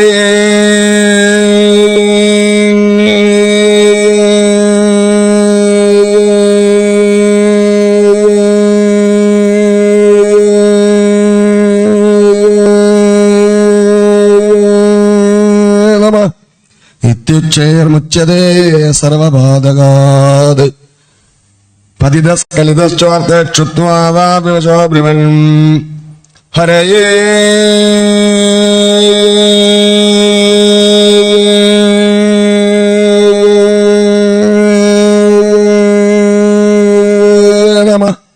ഇത്യുച്ചൈർമുച്യതേ സർവബാധകാത്. സങ്കീർത്യമാനോ ഭഗവാനനന്ദ സുധാനുഭാവോ വ്യസനം കിപുംസാം പ്രവിശ്യ ചിത്തം വിധനോത്യശേഷം യഥാ തമൂർക്കോ ഭ്രമിവാതിവാദ മൃഷാഗിരസ്താഹി അസതീരസത്കഥാഃ നഗത്യതേ യദ്ഭഗവാനദോക്ഷജ തദേവ സത്യം തദുഹൈവ മംഗളം തദേവ പുണ്യം ഭഗവദ്ഗുണോദയം തദേവ രമ്യം രുചിരം നവം നവം തദേവ ശശ്വന്മനസോ മഹോത്സവം തദേവ ശോകാർണവശോഷണം നൃണാം യദുത്തമ ശ്ലോകയശോനഗീയതേ ന തത്വചിത്രപദം ഹരേർയശോ ജഗത്പവിത്രം പ്രകൃണീതകർഗജിൽ തദ്വാങ്ക്ഷതീർത്ഥം നതു ഹംസസേവിതം യത്ര അച്യുതസ്തത്ര ഹി സാധവോമലാഃ സവാക്വിസർഗോ ജനതാകസംപ്ലവോ യസ്മിൻ പ്രതിശ്ലോകമബദ്ധവത്യപി നാമാന്യനന്ദസ്യ യശോങ്കിതാനി യശൃണ്വന്തി ഗായന്തി ഗൃണന്തി സാധവ നൈഷ്കർമ്മ്യമപ്യച്യുതഭാവവർജിതം ന ശോഭതേ ജ്ഞാനമലം നിരഞ്ജനം കുതപ്പനം ശശ്വതഭദ്രമീശ്വരേ നഹ്യർപ്പിതം കർമ്മ യദപ്യുത്തമം യശശ്രിയാമേവ പരിശ്രമപരോ വർണ്ണാശ്രമാചാരതപശ്രുതാദിഷു അവിസ്മൃതി ശ്രീധരപാദയോർഗുണാനുവാദശ്രവണാദിബിർഹരേ അവിസ്മൃതി കൃഷ്ണപദാരവിന്ദയോ ക്ഷീണോത്യഭദ്രാണി ശമന്തനോദിജ സത്വസ്യ ശബ്ദം പരമാത്മഭക്തിം ജ്ഞാനം ച വിജ്ഞാനവിരാഗയുക്തം യൂയം ദ്വിജാഗ്ര്യാപദഭൂരിഭാഗ യച്ഛശ്വതാത്മന്യഖിലാത്മബോധം നാരായണം ദേവമദേവമീജം അജസ്രവാവ ഭജതാവിവേശ്യ അഹം ച സസ്മാരിത ആത്മതത്വം സുതം പുരാമേ പരമർഷിവക്ത്ര പ്രായോപവേശേ നൃപതേ പരീക്ഷിത സദശ്രുതിഷീണാം മഹതാം ച ശൃണ്വതാം ഏതത്വകഥിതം വിപ്ര കഥനീയോരു കർമ്മണ മാഹാത്മ്യം വാസുദേവസ്യ സർവാശുഭവിനാശനം യേവം ശ്രാവയേൽ നിത്യം യാമക്ഷണമനന്യധി ശ്രദ്ധാവാന്യോ ന ശൃണയാത് പുനാത്യാത്മാനമേവ സ ദ്വാദശ്യാമേകാദശ്യാം ശൃണ്വന്നായുഷ്യവാൻ ഭവേത് പടത്യനശ്നൻ പ്രയതസ്തോ ഭവത്യപാതകീ പുഷ്കരേ മധുരായാം ച ദ്വാരവത്യാം യഥാത്മവാൻ ഉപോക്ഷ്യ സംഹിതാമേതാം പഠിത്വാമുച്യതേ ഭയാത് ദേവതാമുനയ സിദ്ധാഃ പിതരോ മനവോ നൃപാഃ യച്ഛന്തി കാമാൻ ഗൃണത് ശൃണ്വതോ യസ്യ കീർത്തനാത് ഋജോ യജോക്ഷി സാമാനി ദ്വിജോദിത്യാനി വിന്ദതെ മധുകുല്യാ കൃതകുല്യാഃ വയകുല്യാശ്ച തദ്ഫലം പുരാണ സംഹിതാമേതാമധീത്യ പ്രയതോ ദ്വിജ പ്രോക്തം ഭഗവതായ തൂ തത്പദം പരമം വ്രജേത് വിപ്രോധിത്യാപ്നുയാത് പ്രാജ്ഞാം യാജന്യോദതി മേഖലാം വൈശ്യോ നിധിപതിത്വം ച ശൂദ്രശുദ്ധേതപാതകാത് കലിമല സംഗതികാലനോകിലേശോ ഹരിതരത്രജഗീയതേഹപേക്ഷണം ഇഹതു പുനർഭഗവാനശേഷമൂർത്തി പരിമളിതോനുപദം കഥാപ്രസംഗേ തമഹമജം അനന്തം ആത്മതത്വം ജഗതുദയസ്ഥിതി സംയമാത്മശക്തിം ദ്വിപതിഭിരജ ശക്രശങ്കരാദ്യേർ ദുരവസിത തമമച്യുതം നതോസ്മി ഉപചിത നവശക്തിഭിः സ്വാത്മന്യുപരചിത സ്ഥിരജംഗമാലയായ ഭഗവത ഉപലബ്ധിമാത്രദാംനേ സുരഋഷഭായ നമഃ സനാതനായ സ്വസുഖനിവൃതചേതനാസ്തദ്വതനസ്താന്യഭാവോപി അജിതരുചിരലീലാകൃഷ്ടസാരസ്തദീയം വ്യതനത കൃപയാ യത്തത്വദീപം പുരാണം തം അഖിലവൃചിനിഗ്നം വ്യാസസൂനം നതോസ്മി. ഓം ദർശക് ശ്രീമദ്ഭാഗവതേ മഹാപുരാണേ പാരമഹം സ്യാം സംഹിതായാം ദ്വാദശസ്കന്ധേ ദ്വാദശസ്കന്ധാർത്ഥനിരൂപണം നാമ ദ്വാദശോധ്യായ. ശ്രീഹരയേ നമഃ. അത ത്രയോദശോധ്യായ. ശ്രീസൂതോവാച യം ബ്രഹ്മാ വൃണേന്ദ്രരുദ്രമരജസ്ത്വന്നന്തി ദിവ്യേസ്തവൈ വേദേ സാംഗപദക്രമോപനിഷൈർഗായന്തി യം സാമഗാഃ ധ്യാനാവസ്ഥിതദ്ഗതേന മനസാ പശ്യന്തി യം യോഗിനോ യസ്യാന്തം ന വിദുഃസുരാസുരഗണാ ദേവായ തസ്മൈ നമഃ. പൃഷ്ടേഭ്യാമ്യതമന്ദമന്ദരഗിരിഗ്രാവാഗ്രകണ്ടൂയനാനിദ്രാലോകമടാകൃതിർഭഗവതശ്വാസാനിലാഹ പാണ്ഡുവ യത്സംസ്കാരകലാനിവർത്തനവശാത്വേനാനിപേനാംബസാം യാതമതന്ത്രിതം ജലനിതീർണാദ്യാവിശ്രാമ്യതി പുരാണസംഖ്യാസംബോധീമസ്യ വാച്യപ്രയോജനൈ ദാനം ദാനസ്യ മാഹാത്മ്യം പാഠാദേശ്ചതി ബോധത ബ്രാഹ്മം ദശസഹസ്രാണി പാത്മം പഞ്ചോനഷ്ടിജ ശ്രീവൈഷ്ണവം ത്രയോർവിംശത്യത്രവിംശതി ശൈവകം ദശാഷ്ടോ ശ്രീഭാഗവതം നാരദം പഞ്ചവിംശതി മാർക്കണ്ഡം നവപാന്നം ജയദശ പഞ്ച ചതുശ്ശതം ചതുർദശേമവിഷ്യം സ്യാത്തദാ പഞ്ചേ ശതാനി ച ദശാഷ്ടോ ബ്രഹ്മവൈവർത്തം ലിംഗമേകാദശൈവതോ ചതുർവിംശതിവാരാഗം ഏകാശീതി സഹസ്രകം സ്കാന്തം ശതം തഥാചൈകം വാമനം ദശകീർത്തിതം കൗർമം സപ്തദശാഖ്യാതം മാസ്യം തപ്തചതുർദശ ഏകോനവിംശത്സൗവർണം ബ്രഹ്മാണ്ഡം ദ്വാദശൈവതു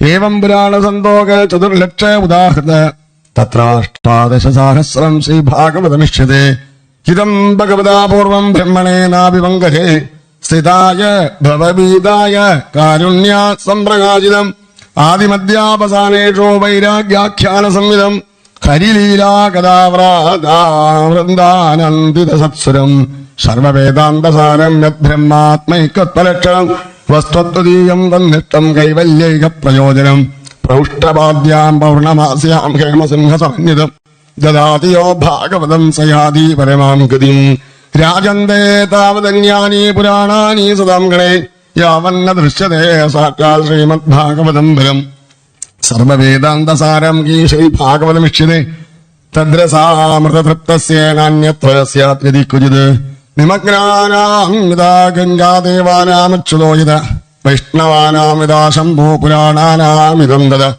ക്ഷേത്രാണാം ചൈവ സർവേഷാം യഥാ കാശീഹൃത്തമ തദാ പുരാണം വ്രാതാനാം ശ്രീമദ്ഭാഗവതം ദ്വിജാഃ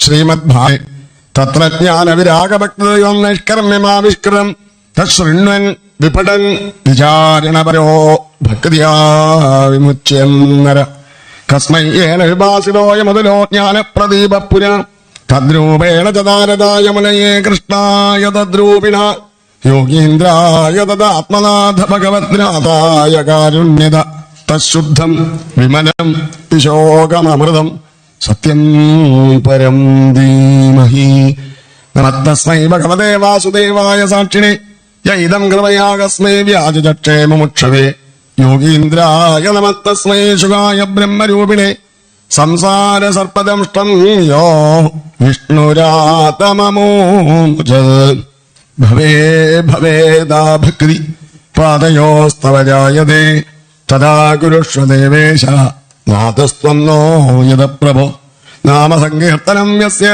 സർവപാപപ്രണാശനം പ്രണാമോ ദുഃഖശമന തം നമാമി ഹരിം പരം.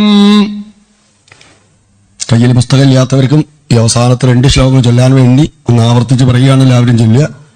ഭവേ ഭവേ യഥാ ഭക്തി ഭവേ ഭവേ യഥാ ഭക്തി പാദയോസ്തവ ജായതേ പാദയോസ്തവ ജായതേ തഥാ കുരുഷ്വ ദേവേശ തഥാ കുരുഷ്വ ദേവേശ നാഥസ്ത്വം നോ യദ പ്രഭോ നാഥസ്ത്വം നോ യദ പ്രഭോ നാമസങ്കീർത്തനം യസ്യ നാമസങ്കീർത്തനം യസ്യ സർവപാപപ്രണാശനം സർവപാപപ്രണാശനം പ്രണാമോ ദുഃഖശമന പ്രണാമോ ദുഃഖശമന തം നമാമി ഹരിം പരം.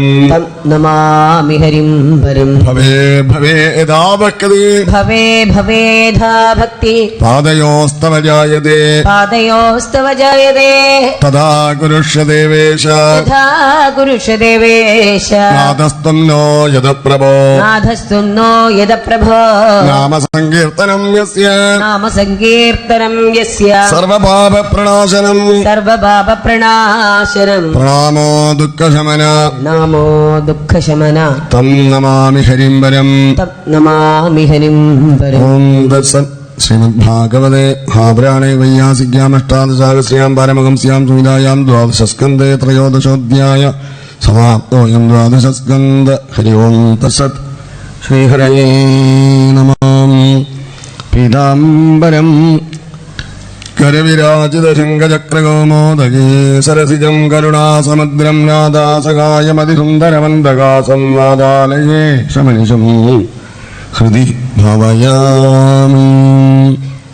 ധന്യാത്മാക്കളെ, ശ്രീമദ് ഭാഗവതത്തിൻ്റെ ഏറ്റവും പവിത്രമായ ഒരു പ്രകാശന ഭൂമിയാണ് ഭാഗവത ഗ്രാമം. ആ ഭാഗവത ഗ്രാമത്തിൽ തന്നെ ശ്രീമദ് ഭാഗവതം 12 മാസങ്ങളായിട്ട് നടത്തപ്പെടാൻ സ്വാമിജി തീരുമാനിച്ചു എന്നുള്ളത് ഇവിടെ ബോർഡ് കണ്ടപ്പോൾ എനിക്ക് മനസ്സിലായി. ഡിസംബർ വരെ ഉണ്ട് ഈ സബരയിൽ. ഇപ്പോൾ ഏകദേശം 4ാമത്തെ ആവുമെന്ന് ഞാൻ വിചാരിക്കുന്നു. എന്തായാലും 4ാമത്തെ മാസമാണല്ലോ. അപ്പോൾ അതുകൊണ്ട് ജനുവരി മുതൽ ആരംഭിക്കുമ്പോൾ ഏപ്രിൽ 4ാമത്തെ മാസമാവും. ഞാനിവിടെ വരാനും ഇത് പാരായണം ചെയ്യാനും ഒക്കെ എൻ്റെ സുഹൃത്ത്, എൻ്റെ ഒരു ഏട്ടനെ പോലെയാണ് ശ്രീമാൻ ബ്രഹ്മശ്രീ പുതിയില്ലം ഉണ്ണികൃഷ്ണൻ നമ്പൂതിരി. നിങ്ങൾക്ക് എല്ലാവർക്കും പലർക്കും സുപരിചിതമായിരിക്കും ആ പേര്. എന്താ വെച്ചാൽ സ്വാമിജിയുടെ വായനയിൽ 10-18 വർഷത്തിലുപരിയായി ഉണ്ണിയേട്ടൻ കൂടെ പാരായണത്തിലുള്ള ആളാണ്. ഉണ്ണിയേട്ടൻ സ്വന്തം ആചാര്യനാണ്. ഉണ്ണിയേട്ടനാണ് എന്നെ സ്വാമിയുടെ കൂടെ വായനയ്ക്ക് വിളിച്ചു കൊണ്ടുപോയതും. സ്വാമിജിയായിട്ട് ഞാൻ കുറച്ച് സമയം പരിചയപ്പെട്ടിട്ടുള്ളൂ. കൂടുതൽ വർത്തമാനമൊന്നും വായനയ്ക്ക് പോയാൽ സാധിക്കാറില്ല. അവിടെ പോകുന്നവരൊക്കെ എല്ലാവരും കാണാൻ ആഗ്രഹിച്ചുകൊണ്ട് സ്വാമിജിയോട് സംസാരിക്കാൻ ആഗ്രഹിച്ചുകൊണ്ട് നിൽക്കും. അപ്പോൾ നമ്മൾ കൂടെ പോയിട്ടുള്ള ആൾക്കാരൊന്നും അങ്ങനെ അതിനുവേണ്ടി ശ്രമിക്കില്ല. പക്ഷേ എങ്കിലും സ്വാമിജിയുടെ കൂടെ കുറച്ച് സമയങ്ങൾ, അതായത് ആദ്യം ഞാൻ സൂറത്തിൽ പോയ സമയത്ത് ഞാനും സ്വാമിജിയും ഞങ്ങളെല്ലാവരും ഒരുമിച്ചാണ്. പുരുഷോത്തമ നമ്പൂതിരി, പുതിയെല്ലാം ഉണ്ണികൃഷ്ണ നമ്പൂതിരി, ഞാൻ, സ്വാമിജി എല്ലാം ഒരേ സ്ഥലത്താണ് താമസിക്കുന്നത്. അപ്പോൾ അതുകൊണ്ട് ആ സമയങ്ങളിലെല്ലാം രാത്രി ഭക്ഷണം എല്ലാം കഴിക്കുമ്പോൾ കാണും. അത്രയാണ്. പിന്നീട് പല സമയങ്ങളിലും ഞാൻ സ്വന്തമായിട്ട് വായന ചെയ്യുന്നത് കൊണ്ട്, ഭാഗവതവും ദേവി ഭാഗവതമൊക്കെ പാരായണം ചെയ്തതുകൊണ്ട് എപ്പോഴും പോകാൻ സാധിക്കാറില്ല. പക്ഷെങ്കിലും കിട്ടുന്ന സമയം ഉണ്ണിയേട്ടൻ വിളിക്കുമ്പോൾ എനിക്ക് ഒഴിവാണെങ്കിൽ ഞാൻ പോകാറുണ്ട്. അങ്ങനെ പല സ്ഥലങ്ങളിലും സ്വാമിജിയോടൊത്ത് പാരായണത്തിന് പോയിട്ടുണ്ട്. അപ്പോൾ എനിക്ക് ആശ്രമം കാണണം എന്നുള്ള എന്നേക്കാ മോഹം എൻ്റെ മകനായിരുന്നു. അപ്പോൾ അതുകൊണ്ട് ഞാൻ അങ്ങനെ സ്വാമിജിയുടെ കൂടെ പോകുമ്പോൾ സ്വാമിക്ക് ആശ്രമം ഉണ്ടെന്ന് പറയുമ്പോൾ അവന് ആശ്രമം കാണണം. അപ്പോൾ ഒരു ദിവസം ഞാൻ കൊണ്ടുവന്നു. കാണുമ്പോൾ ഇവിടെ ഷീല ചേച്ചി എനിക്ക് മുമ്പേ പരിചയമാണ്. എന്താ വെച്ചാൽ ഞാൻ 25 വർഷം മുമ്പ് ബോംബെയിലൊരു ദേവി ഭാഗവതത്തിന് പോയ സമയത്ത് അന്ന് അവരവിടെയാണ്. അവിടെ ആ പരിചയമുള്ളത് കൊണ്ട് എനിക്കിവിടെ വന്ന ആ സ്ഥലത്ത് എല്ലാവരും കാണാനോ അല്ലെങ്കിൽ അതിനൊന്നും ബുദ്ധിമുട്ട് തോന്നിയില്ല. അപ്പോൾ അതുകൊണ്ട് എല്ലാ സ്ഥലങ്ങളും നടന്ന് കണ്ടു. ഗോശാല കണ്ടു, അതിന് പശുക്കളെ ഇഷ്ടമാണ്. ജലാശയം കണ്ടു. എല്ലാം ഒരു പരിക്രമം ചെയ്ത് കിടന്ന് പോയി. അപ്പോൾ പറഞ്ഞു, അങ്ങനെ ഇവിടെ ഭാഗവതം എല്ലാ മാസവും ഉണ്ട്, അപ്പോൾ നിങ്ങൾ ഭാഗവതം വായിക്കുന്ന ആൾക്കാരിൽ നടത്തിക്കൂടെ എന്ന് ചോദിച്ചു. പറഞ്ഞു, സ്വാമിജി പറയുകയാണെങ്കിൽ നമ്മൾ നടത്തും. പിന്നെ മാത്രമല്ല എനിക്ക് സ്വാമിജിയായിട്ടുള്ളത് എന്ന് പറഞ്ഞാൽ ഉണ്ണിയേട്ടനായിട്ടുള്ള പരിചയമാണ്. അതുകൊണ്ട് ഞാൻ ഉണ്ണിയേട്ടനോട് പറഞ്ഞിട്ട് സ്വാമിജിയോട് പറയുകയാണെങ്കിൽ സ്വാമിജി പറയുകയാണെങ്കിൽ നമുക്ക് നടത്താം എന്ന് മാത്രം പറഞ്ഞു പോയി. അന്ന് ഉറപ്പൊന്നും പറഞ്ഞില്ല. പിന്നെ ഉണ്ണിയേട്ടൻ സ്വാമിജിയോട് പറഞ്ഞു. അപ്പോൾ അടുത്ത മാസം പുതിയില്ലം ഉണ്ണികൃഷ്ണൻ നമ്പൂതിരിയാണ്. ഡേറ്റ് എനിക്കറിയില്ല, ഉണ്ണിയേട്ടൻ പറഞ്ഞിട്ടില്ല. എന്താ വെച്ചാൽ ഉണ്ണിയേട്ടനും പ്രോഗ്രാംസ് ഉള്ള സമയമാണ് ആ സമയത്ത്. അപ്പോൾ അടുത്ത പ്രോഗ്രാം സ്വാമിജിയുടെ കൂടെ അത് വടകരയിൽ 6-8-13 അപ്പോൾ അതിന് ശേഷമായിരിക്കും എന്തായാലും. അപ്പോൾ എന്തായാലും നിങ്ങളെല്ലാവരും അടുത്ത മാസമുള്ള പുതിയില്ലം ഉണ്ണികൃഷ്ണൻ നമ്പൂതിരി ഭംഗിയായിട്ട് ഭാഗവതം വായിക്കുക മാത്രമല്ല ഭംഗിയായിട്ട് എന്നേക്കെ ഭംഗിയായിട്ട് നന്നായി പറയാൻ കഴിവുള്ള ആളും കൂടിയാണ്. അനേക കാലമായിട്ട് ഭാഗവത സൗര്യ ചെയ്യുന്ന അദ്ദേഹമാണ്. അടുത്ത തവണത്തെ വായന അദ്ദേഹമാണ് ഇവിടേക്ക് വരാൻ കാരണമായത്. തീർച്ചയായിട്ടും സ്വാമിജിയുടെ പാദധൂളികളേറ്റ ഈ പുണ്യഭൂമിയിൽ ശ്രീമദ് ഭാഗവത സപ്താഹം ഒരു പ്രാവശ്യം വായിക്കാൻ സാധിക്കുക സ്വാമിജിയുടെ സാന്നിധ്യം ഇവിടെ മനസ്സുകൊണ്ടാണ്. നമ്മൾക്ക് അദൃശ്യമായിട്ടുള്ള ചില സ്ഥലങ്ങളിലെല്ലാം നമ്മൾ ചെയ്യേണ്ടി വരില്ലേ. സ്വാമിജി മനസ്സുകൊണ്ട് ഇവിടെ എല്ലാവരോടും അതിൻ്റെ ഓഫീസിൽ വിളിച്ച് അന്വേഷിക്കാറുണ്ട് എന്നുള്ള കാര്യം ഞാൻ അറിഞ്ഞു. ഭക്ഷണം കഴിക്കാൻ പോകുമ്പോൾ അവർ പറയും, സ്വാമിജി വിളിച്ചിരുന്നു, എല്ലാ സൗകര്യമില്ലെന്ന് ചോദിക്കാൻ പറഞ്ഞു എന്നൊക്കെ പറയും. എല്ലാ സൗകര്യങ്ങളോടെ ഉണ്ട്, നിങ്ങളാകുന്ന ശ്രോതാക്കളുണ്ട്, വന്നിരിക്കാനുള്ള സ്ഥലമുണ്ട്, മറ്റു യാതൊരു ബുദ്ധിമുട്ടുകളും ഇല്ലാതെ ഹൃദയത്തിൽ നിങ്ങളിലൊരാളായി സ്വാമിജിയുടെ നിർദ്ദേശങ്ങൾ ഏറ്റുവാങ്ങി ജീവിക്കുന്ന നിങ്ങൾ ഓരോരുത്തരും പ്രിയ കുടുംബാംഗങ്ങളെ പോലെ പെരുമാറി വളരെ സൗഖ്യമായി 7 ദിവസവും നമ്മൾ മനസ്സിനോ ഉപസ്ഥനോ പ്രയാസമില്ലാതെ അതിനെ മുന്നോട്ട് വെച്ചു. ഭഗവതർപ്പണമാണ്. ആരുടെയും കേമത്തം കൊണ്ട് ചെയ്യുന്നതൊന്നല്ല. ഭാഗവത 7 ദിവസം വായിക്കാമെന്ന് ഞാൻ തന്നെ നമുക്ക് സാധിക്കുമോ അതൊന്നും അറിയില്ല. പറയാൻ പറ്റുമോ അതൊന്നും പറയാൻ പറ്റില്ല. നമ്മളിവിടെ വരിക ദൈവനിയോഗം പോലെ വന്നുപെട്ടാൽ അത് ഗുരുകാരുണ്യത്താൽ ഈശ്വരകാരുണ്യത്താൽ സ്വാമിജിയുടെ തപോഭൂമിയായിട്ടുള്ള ഈ പുണ്യഭൂമിയിൽ നമുക്കത് അനുഷ്ഠിക്കാൻ സാധിച്ചു എന്നുള്ളതാണ്. എൻ്റെ കൂടെ പാരായണം ചെയ്യുന്ന ശ്രീമതി തങ്കമണി ശ്രീകൃഷ്ണവർ അവർ 10-12 വർഷത്തോളമായി എൻ്റെ കൂടെ പാരായണത്തിന്. എനിക്ക് സ്വകാര്യമായിട്ടുള്ളൊരു അഹങ്കാരം വേറെ ഒന്നല്ല, അവരാരെയും കൂടെ പോകാറില്ല. അതുകൊണ്ട് എൻ്റെ കൂടെ മാത്രമേ വരാറുള്ളൂ. അപ്പോൾ അങ്ങനെ ആ പാരായണത്തിൽ ഞാൻ വേഗം വായിക്കാൻ പറയുന്നതുകൊണ്ടാണ്. അവർ തെറ്റുകൂടാതെയും ഭംഗിയായിട്ട് ഒരു സംസ്കൃത ടീച്ചറാണ്. ഞാനിങ്ങനെ വേഗം വായിച്ചാൽ തെറ്റിക്കൊള്ളണമെന്നൊന്നുമല്ല. പക്ഷെ എങ്കിലും അത്രയും വേഗത്തിൽ വായിക്കുമ്പോൾ ചിലപ്പോൾ ദീർഘം ഹ്രസ്വമൊക്കെ അങ്ങോട്ടും മാറിയെന്ന് വരാം. അതെല്ലാം നിങ്ങൾ ക്ഷമിച്ച് എല്ലാ തരത്തിലും ആശീർവദിക്കുക, അത് മാത്രമേ പറയാനറിയൂ. ഭഗവത് പദാർപ്പണം ചെയ്തുകൊണ്ട് സഞ്ചരിക്കുമ്പോൾ ഭഗവത് ഭക്തന്മാരായിട്ടുള്ള അല്ലെങ്കിൽ ഭഗവന്മുഖമായിട്ട് ജീവിക്കുന്ന തപസ്വികളായിട്ടും ഒരല്പസമയം 7 ദിവസങ്ങൾ ഇവിടെ സംവദിക്കാൻ സാധിച്ചു. അതുകൊണ്ട് തീർച്ചയായും നിങ്ങളും ആശീർവദിക്കുക. ഈ പാരായണം ഈ മധ്യാഹ്നത്തിൽ ഈ സമയം സാധാരണ ആശ്രമത്തിൽ പാലിക്കണം, അതെനിക്കറിയാം. പക്ഷേ എങ്കിലും ചില ദിവസങ്ങളെല്ലാം നമ്മൾ കുറച്ച് രുക്മിണി സ്വയംവരം, ശ്രീകൃഷ്ണ അവതാരം അങ്ങനെയുള്ള ദിവസങ്ങളിലൊക്കെ കുറച്ച് അതിക്രമിച്ചു പോയിട്ടുണ്ട്. അതെല്ലാം നിങ്ങൾ സകലം ക്ഷമിക്കണം. എന്താ വെച്ചാൽ അത് മറ്റേ കഥകളൊന്നും പറഞ്ഞ് സമയം കളയാൻ വേണ്ടി ഉപയോഗിച്ചതല്ല.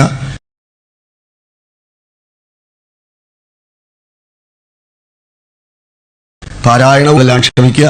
പക്ഷെ എങ്കിലും പരമാവധി 1 മണിക്ക് അപ്പുറത്തേക്ക് നമ്മൾ കടത്താറില്ല. അപ്പം അതുകൊണ്ട് ഇന്ന് 12:30 നിർത്തി സദ്യയായിട്ട് എല്ലാവർക്കും നല്ല വിഭവമായിട്ടുള്ള സദ്യയാണെന്നാണ് പറഞ്ഞത്. അപ്പം എന്തായാലും അതിനൊക്കെ സമയം വേണ്ടേ. അപ്പം അതുകൊണ്ട് ഇവിടെ ഈ യജ്ഞം പരിപൂർണം ചെയ്യുകയാണ്. ഇനി നിങ്ങളൊക്കെ വിചാരിക്കുന്നുണ്ടാവും അവതാര ശ്ലോകം വായിച്ചിട്ടല്ലേ നിർത്തുക എന്നുള്ളത്. പക്ഷേ എൻ്റെ ഗുരുക്കന്മാരുടെ, എൻ്റെ ഗുരുവിൻ്റെ ഉപദേശപ്രകാരം എന്നും ഭാഗവതം വായിക്കുകയാണ് ചെയ്യുക. അപ്പം അതുകൊണ്ട് ഞാൻ ഓരോ അധ്യായം അവസാന ദിവസം കഴിയുമ്പോൾ നിങ്ങൾ കണ്ടിട്ടുണ്ടാവും അടുത്ത അധ്യായം 2 ശ്ലോകം വായിച്ചു നിർത്തും. അതുപോലെയാണ് പ്രാരംഭത്തിലെ ഒരു അധ്യായത്തിലെ മഹാത്മ്യത്തിലെ 2 ശ്ലോകം വായിച്ച് ഇവിടെ സമർപ്പിക്കും. നിർത്തിയിട്ട് പോകാൻ പാടില്ല എന്നാണ്. അപ്പം അതുകൊണ്ടാണ് അങ്ങനെ ചെയ്യുന്നത്. അപ്പോൾ എല്ലാവരും ചോദിക്കും അവതാരമല്ലേ വായിക്കേണ്ടതെന്ന് ചോദിക്കും. അത് ഭാഗവത്തിനിടയിൽ വരുന്ന കാര്യമാണ്. അപ്പോൾ അതുകൊണ്ട് വായിക്കേണ്ട എന്നല്ല, അവതാരം വായിച്ചുകൊണ്ട് വിരോധമൊന്നുമില്ല. നിങ്ങൾ അങ്ങനെ നിങ്ങൾക്ക് ഉപദേശമുള്ള പരമ്പരയിൽപ്പെട്ടവരാണെങ്കിൽ നിങ്ങൾ അവതാരം വായിച്ചോളൂ.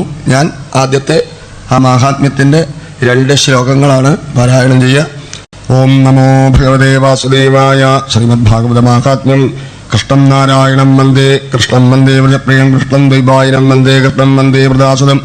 അഥ പ്രഥമോധ്യായ സച്ചിദാനന്ദരൂപായ വിശ്വോത്പത്യാദികേതുവേ താപത്രവിനാശായ ശ്രീകൃഷ്ണായ വയം നമഃ. ശ്രീകൃഷ്ണായ പരബ്രഹ്മണേ നമഃ.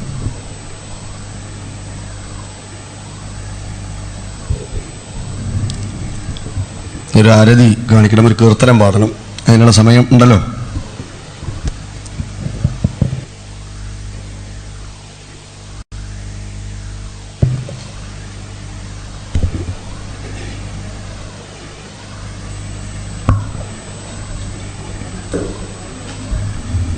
ശരണമേ ഗണേ കൃഷ്ണ ശരണമേ ഗണേ, ശരണമേ ഗണേ കൃഷ്ണ ശരണമേ ഗണേ, ശരണമേ ഗണേ കൃഷ്ണ ശരണമേ ഗണേ, ശരണമേ ഗണേ കൃഷ്ണ ശരണമേ ഗണേ. കൃഷ്ണ കീർത്തനം ഭക്തിവർദ്ധകം, കൃഷ്ണചിന്തനം പുണ്യദായകം, കൃഷ്ണദർശനം മോക്ഷകാരണം, നന്ദനന്ദനം കൃഷ്ണമാശ്രയേ.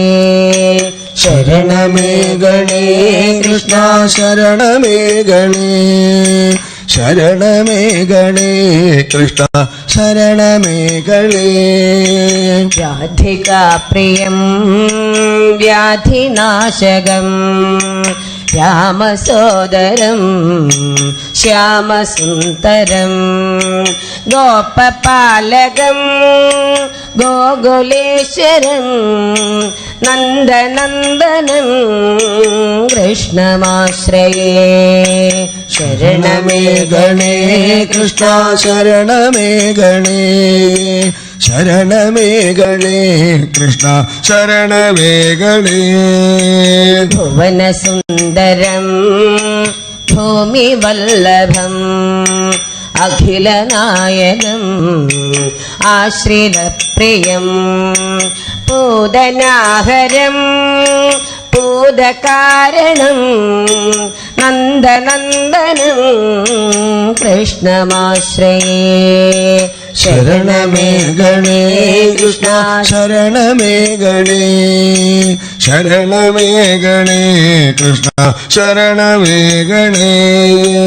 ദ്വാരകാധിപം ദുഃഖനാശകം, ചക്രധാരിണം പാർത്ഥസാരഥിം, ലോകപാലകം ലോകപൂജിതം, നന്ദനന്ദനം കൃഷ്ണമാശ്രയേ. ശരണമേ ഗണേ കൃഷ്ണ ശരണമേ ഗണേ, ശരണമേകണേ കൃഷ്ണ ശരണമേകണേ.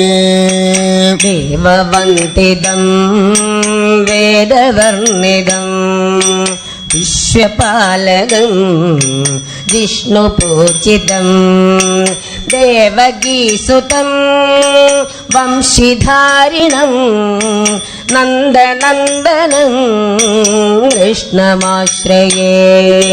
ശരണമേകണേ കൃഷ്ണ ശരണമേകണേ. ശരണമേകണേ കൃഷ്ണ ശരണമേകണേ.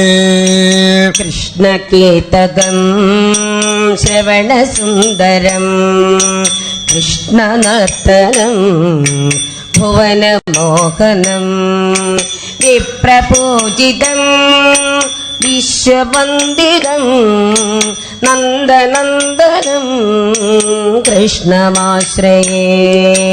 ശരണമേകണേ കൃഷ്ണ ശരണമേകണേ. ശരണമേകണേ കൃഷ്ണ ശരണമേകണേ. ശരണമേകണേ കൃഷ്ണ ശരണമേകണേ. ശരണമേകണേ കൃഷ്ണ ശരണമേകണേ. ശരണമേകണേ കൃഷ്ണ ശരണമേകണേ. ചരണതാരിണ തൊഴാം ശരണമേകണേ. ചരണതാരിണ തൊഴാം ശരണമേകണേ. ശരണമേകണേ. സർവത്ര ഗോവിന്ദനാമ സങ്കീർത്തനം. ഗോവിന്ദ ഗോവിന്ദ. ഞാരതിയാണ് യജ്ഞത്തിൻ്റെ എല്ലാവിധത്തിലുള്ളതായിട്ടുള്ള സമർപ്പണം ചെയ്ത മഹത് വ്യക്തികൾ ആരെല്ലാമാണ് എല്ലാവർക്കും ശ്രീകൃഷ്ണ ഭഗവാന്റെയും ഗുരുബോധന്മാരുടെയും ആശീർവാദം ഉണ്ടാകട്ടെ എന്ന് പ്രാർത്ഥിക്കുകയാണ്. അങ്ങനെ നല്ലൊരു സവിധത്തിൽ വെച്ച് പുണ്യഭൂമിയിൽ വെച്ച് ഭാഗവത ശ്രവണം ചെയ്യാനും ഭാഗവത പാരായണം ചെയ്യാനും എല്ലാം സാധിച്ച നമ്മൾ ശ്രീകൃഷ്ണ ഭഗവാന്റെ കൃപയ്ക്ക് പാത്രീബോധരാകട്ടെ എന്ന് മാത്രം പ്രാർത്ഥിക്കുന്നു. ശ്രീഹരയേ നമഃ.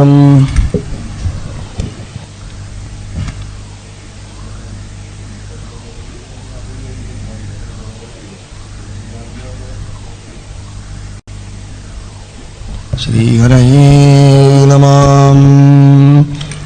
നാരായണായ നമ നാരായണായ നമ നാരായണായ നമ നാരായണ നാരായണ സകല സന്താപനാശന ജഗന്നാഥ വിഷ്ണു ഹരി നാരായണ.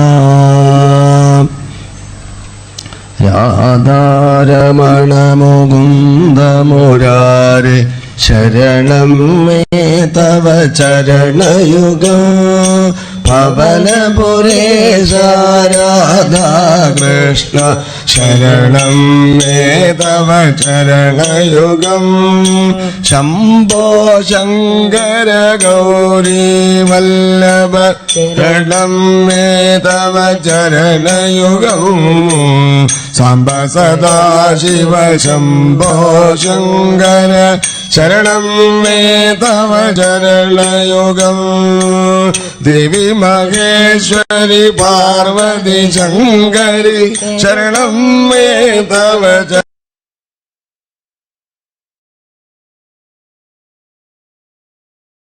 ശരണം മേ തവ ചരണയുഗം രഘുകുല തിലക ശ്രീരാമചന്ദ്ര ശരണം മേ തവ ചരണയുഗം യദുകുല തിലക ശ്രീകൃഷ്ണചന്ദ്ര ശരണം മേ തവ ചരണയുഗം രാധാവല്ലഭ ശ്രീകൃഷ്ണചന്ദ്ര ശരണം മേ തവ ചരണയുഗം സീതാവല്ലഭ ശ്രീരാമചന്ദ്ര ശരണം മേ തവ ചരണയുഗം യദുകുല തിലക ശ്രീകൃഷ്ണചന്ദ്ര ശരണം മേ തവ ചരണയുഗം ശ്രീരാമദൂത ആഞ്ജനേയ ശരണം മേ തവ ചരണയുഗം പ്രഹ്ലാദ പ്രിയ നരഹരി ഭഗവൻ ശരണം മേ തവ ചരണയുഗം ശരണം മേ തവ ചരണയുഗം